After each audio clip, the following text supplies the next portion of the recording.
So, do you have any questions for me? Any feedback that you'd like to discuss? Yeah, so my first question would be, why is this called Group 1 here?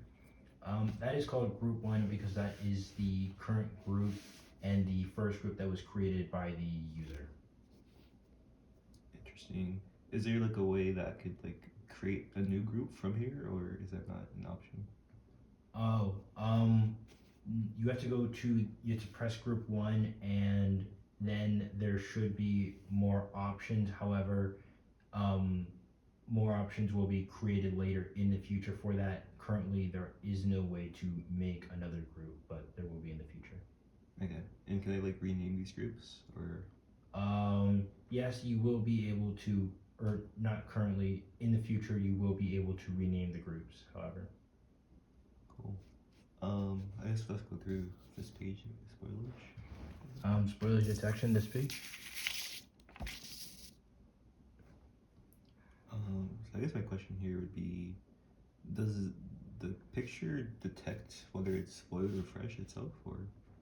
Yes, the picture of the food is able to analyze whether the food is fresh or not, and there is a freshness status rating where it will, say whether it's completely fresh or completely spoiled, and then after that, it will give a suggested action, which is to keep or throw away the food. That's really interesting. I think my question then would be like, how would you design something that can detect that? Um, well, we will just use um, the the computer will use images of old rotten food, and then it will simply be able to detect it based off what other versions of the food look like that are spoiled and rotten. Yeah, sounds cool. I was kind of confused here. What does the suggested action mean here?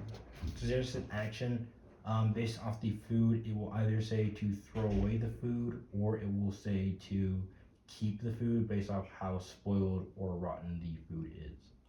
Okay. And last thing is, what is this button here? That is the home button. Pressing that button will bring the user back to the home page. Like, why is it shaped that way? I guess is a big question. The icon was designed that way because it was believed that the user would be able to know that that is the home button because it looks like home. Oh, interesting. Okay. I guess going to the grocery list now. Okay, so going to grocery list. This is the grocery list. So this list is like pre-filled out with my friends' ideas of what they want to get. Yes, the list was filled out in order to like show the user what a example of the grocery list would look like. However, you can still add more items to the list. Interesting. Okay, I think that's a good screen.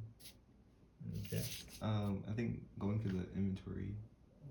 Okay. The inventory tab. So I think this tab maybe feels a little bit like empty to me. I think it wasn't that intuitive for me to understand what I could do in this space. I know you can click here, but it felt kind of like there was not much interaction on this tab. Like, how would you try to improve that? Oh, well, overall, I guess I could make it more clear. Like, I could have a button at the top or the bottom saying, switch items or switch names for people. I didn't have too many items in the inventory tab already. Um, it is also possible that I could merge the inventory tab with um, another tab, but overall, I just think that like having a dedicated button that says swap for the inventory tab will like make it more clear that you're able to swap items in the inventory with another person. Interesting. Um, and I guess going on to the last one, preservation. Right.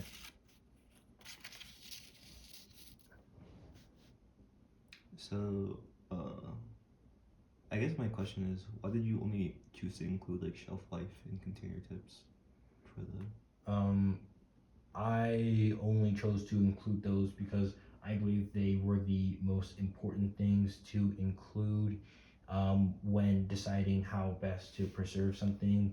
For example, when you're looking up, say, milk, the most important thing is like how to store it and how long it will last. So I believed, yeah, those were the most important things. That's why I decided to include them. Hmm. And then why do you make it like a search bar versus just like taking food that we already have? Well, I wanted the user to be able to search for whatever food that they were looking for. I didn't want to necessarily limit their options greatly. I just wanted to make it so that they could search for foods that they don't necessarily have. Perhaps I can have a suggested area that will like give them foods that they currently have, so that way they can find what they're looking for more quickly and more easily. But in general, I just wanted to make it as open ended as possible and give them as much room as possible to search for any foods. Interesting. I guess going back to like the grocery and inventory, like why do you make it so centered on like your friends, oh, like your friends being involved with the process, like Jason, Mike, and Luke, like, or just why are they so centered in this process? I thought it would be easiest. I thought it would help the user understand what the idea is. They would go to the manage groups, they would see all the people in the group, and then based off that, they would know to, um, or they would know that, what's it called? Those are the other people in the group, and those are the items that they have already added. Just showing by example would make it easiest for the user to, like see that's how that specific function or feature on the app is supposed to work. Interesting.